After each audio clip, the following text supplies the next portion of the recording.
Hello, St. Luke's. It's time for our check-in for the day, and we're using the theme of what's on our table during this pandemic and quarantine.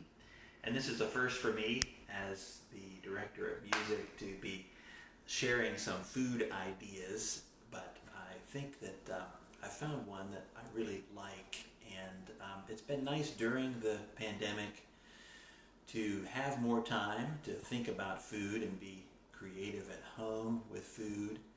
And I've enjoyed seeing some of those other ideas. And again, we'd like to hear some of the recipes and ideas that you have regarding food that you would like to share with the rest of us. I'm going to share a very simple and basic one today. That's kind of my ability level in the kitchen.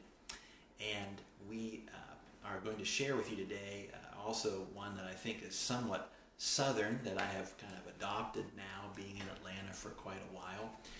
And this recipe uses ingredients that are most likely in your home at any given time. And it takes a little time to put together, but it's very simple and basic. And I like the fact that it's also bread related, because bread is one of the basic elements that we use at our communion table, but also one of the basic elements that are required to feed ourselves and our families. And this is one that my family has enjoyed a lot this summer. And it has to do with creating a simple biscuit. What could be more basic and southern than that, right? A simple biscuit recipe. I'm sure you all have your own way of doing this, but I'm here to share with you today the way that I have been doing it this summer and that my family has been enjoying.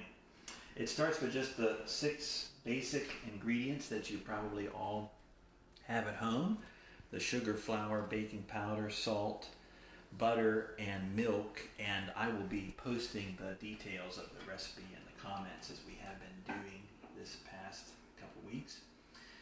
The key to combining these ingredients is putting all the dry ingredients together first, and then making sure that before you put the butter and the milk into the dough mixture for the biscuits, that you freeze the butter for a little while so it's nice and cold and hard and can be grated in to the dry mixture, as well as the appropriate amount of cold milk to make it congeal into a nice ball of dough.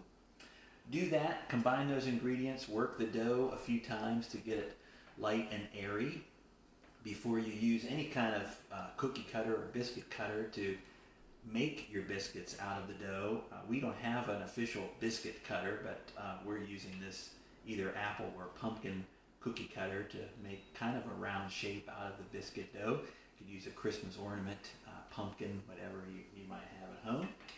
And this recipe, as it is, makes about 6 nice size biscuits, but of course you can double it and make as many as you would like, or as you have time to make. And once you combine these ingredients together, you've worked the dough, you've cut out the biscuits, put them on your greased cookie sheet, and put them in the oven for about 12 minutes to let them rise and get nice and golden brown. You end up with a very nice plate of delicious biscuits that can be used for any meal, breakfast, lunch, or dinner, or actually just by themselves, if I have to be honest. They're very good that way. So we again look forward to hearing some of your food ideas. Thank you for taking the time to listen to at least one of mine, and I'll again post those details in the comments below. And happy eating, happy cooking, and have a good weekend.